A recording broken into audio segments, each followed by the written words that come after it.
One night my mom heard me screaming and crying, and she ran downstairs to grab me, and when she picked me up, my eyes were rolled back in my head, and she said I was speaking in tongues.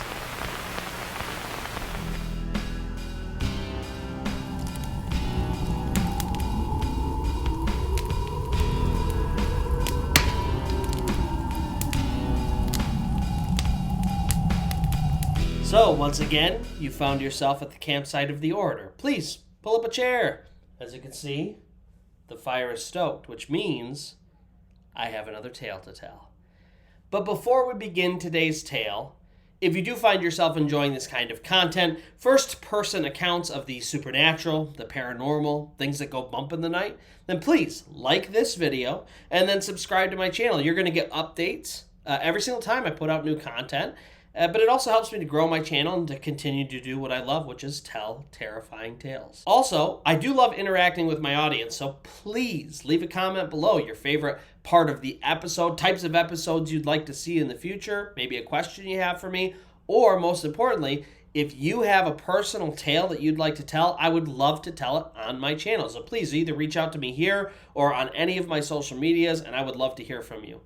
And finally, our June contest has been extended through July. If you want to know details for that, please stick around all the way until the end of this video. There's going to be a separate video attached to it, and it's going to have all of the details for that, but we have some really cool giveaways, so please stick around for that.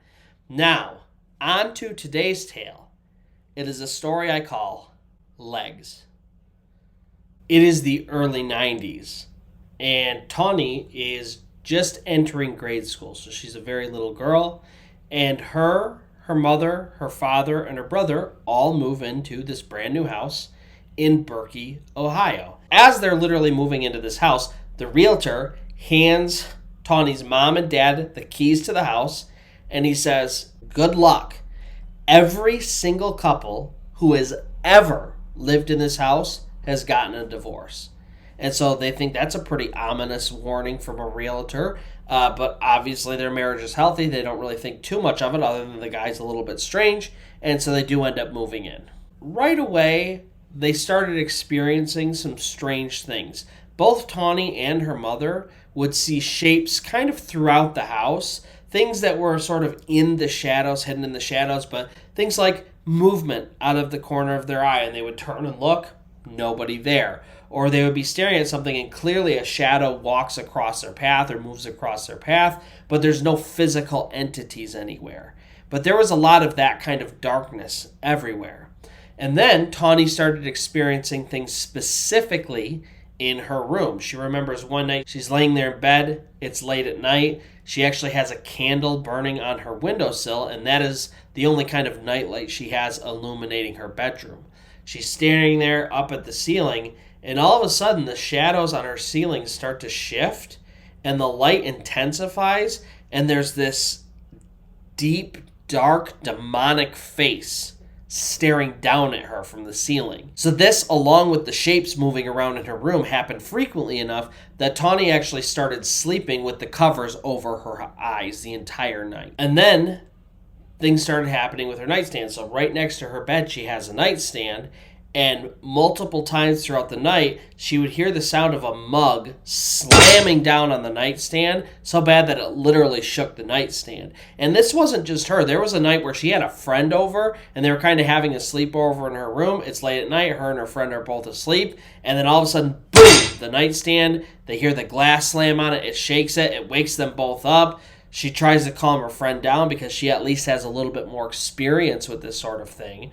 And then, her friend, she's kind of freaked out. And then while they're awake, it happens again. And her and her friend, they get up, they run out, they scream to her mom, something's going on in this room. Mom comes in, she checks things out.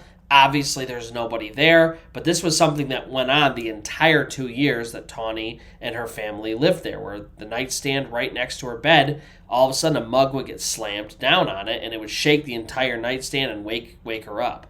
So as they continue to stay there, Tawny notices kind of a strange phenomenon happening over and over, and her mom is sort of noticing this too. She is constantly waking up in the night, throughout the night, calling out to her mom, "Mom, please, Mama, they have my legs, they have my legs." And her mom, she rushes upstairs, and she looks around, and there's nobody there. And then Tawny's legs start to hurt. In fact, it wasn't just a little bit of pain. She said it literally felt like people had taken hammers to her bones. And she would wake up every night screaming in pain, screaming that someone had her legs, and her legs were aching. And there was no bruising or anything like that, but she said it was hard to walk and move around, and her legs ached constantly. And she was obviously terrified about this, and her mom was very confused and was very on alert. In fact, this behavior sort of crescendoed, where one night Tawny is screaming out, "Mama, Mama, they have my legs, they've got my legs." And of course, her mom is used to this. She runs upstairs still to try to take care of her daughter, and she gets to her room, and normally Tawny's sort of awake and screaming. This night, she's not awake, she's still asleep, and so her mom runs to her bedside. So she picks up Tawny's head, she's looking into her eyes, and Tawny's eyes roll into the back of her head, and she starts speaking in tongues. Now, speaking in tongues, otherwise known as glossolalia, is a practice that is sometimes divine or thought to be divine, and sometimes thought to be demonic, but it's basically where the speaker is speaking in a language they don't even understand, and is typically very ancient. And so here she is, a young girl in early grade school, eyes rolled back in her head, speaking in a language no one has ever heard before. And so her mom is freaking out. She's not quite sure what to do, but eventually Tawny does sort of snap out of it, and she falls back into a very deep sleep. And so this is consistently going on as they're staying there. Her mom is becoming more and more worried, but there's not a lot that they can do. But then things start to manifest themselves a little bit more physically. There was one night, Tawny's mom, it's around Christmas time. Her kids are downstairs sort of enjoying themselves with her husband, and she's upstairs wrapping presents. And she's actually in the hallway. She sort of has a system laid out for this, and she's wrapping presents, and she notices that the tape dispenser that she's using keeps getting moved. Now, she knows everybody's downstairs. She can hear them. She knows that they're not coming upstairs. She's making sure of that by staying in that hallway. And yet, over and over, this tape dispenser is getting moved. And she remembers saying, please stop. And she's not really talking to anybody. She's sort of talking to whatever entities might be moving this tape dispenser around. And so please stop. Please leave me alone. And she's trying to go on wrapping the presents. And then all of a sudden, as she's wrapping a present, the tape sticks to the floor, and it's stuck there, and the dispenser moves all the way down the hallway. So there's this trail of tape leading all the way to the dispenser, which is now far, far, far out of her reach. And so she's a little bit confused about it. She gets up, she goes over, she picks it up. She's looking around. There's clearly nobody up there with her. She was just looking away from it for a second, and she's not really sure what to do. And so her mom is experiencing stuff in this house. Things are starting to escalate with Tawny, and that's when the actual spirits themselves start to show up. So it's late at night one night. Tawny is asleep in her bed, and suddenly she wakes up, and she looks at the foot of her bed, and she sees two men staring down at her. Now, these men, she can see them in complete detail, and she remembers a lot of details about them, but the most important detail she remembers is that their entire bodies and all of their details were outlined in almost like blue neon. It was something ethereal. She couldn't exactly see through it perfectly, but it glowed and sort of resonated in the dark. And she remembers there were two men. One of them was younger, and he had a button-up flannel shirt. And she remembers, even though it was all completely like this blue neon, she remembers seeing sort of the patchwork of the flannel. She even remembers it had a pocket, and she could see into the pocket that there was something sitting in his pocket. And this man also carried a pipe, and he was smoking a pipe. The man next to him was older. So this first man, he was probably in his 30s. The next man was maybe 50, 60, so maybe father and son, something like that. And this man also had a button-up shirt, not flannel, but she could still see all of the buttons and see that he was definitely older. And they didn't do anything. They didn't harm her or anything like that. They were just sitting there staring down at her, and she just looked at them. She took in all the details, and then again, very frightened, pulls the covers over her head, and eventually, falls back asleep. So she has her bed, she has the nightstand next to her bed, and then she actually has kind of a bigger sort of desk. And on that desk is one of those old vanity mirrors that is sort of on two hinges, so you can sort of tilt it wherever you want. And every night before she went to bed, she would make sure that that vanity mirror was tilted down so that she couldn't look into it. That's very commonly believed that mirrors are one of the doorways into the spirit realm, or they allow spirits to see in. And so very frequently people will do this, where they'll hide mirrors or put a blanket over them or something like that, just to kind of ward themselves from these sorts of things. And so every night before she went to bed, like clockwork, she made sure that mirror was pulled down. One night she wakes up and she looks over, and there's a woman sitting in her chair by the desk. And again, this woman, same thing, outlined completely in blue neon, not quite see-through, but definitely not a person sitting there, right?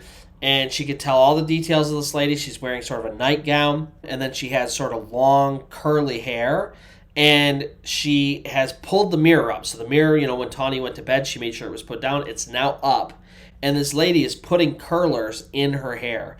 And she just sort of looks over at Tawny. She gives her a little bit of a smile, and then she goes back to curling her hair. And once again, Tawny, she pulls the covers up over her face, and she just sits there with her eyes closed, absolutely terrified, until eventually she finally does fall asleep.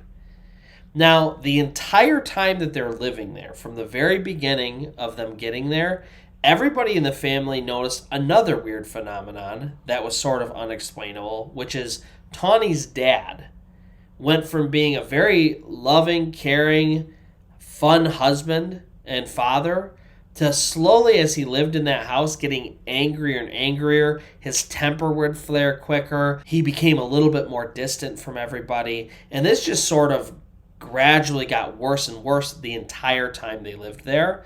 And then somewhere around that 2-year mark, her mom and dad did eventually divorce. And that was what ended up being the reason why Tawny and her mom and her brother left that house. And so they end up getting divorced. They leave the house and they move on to a new life.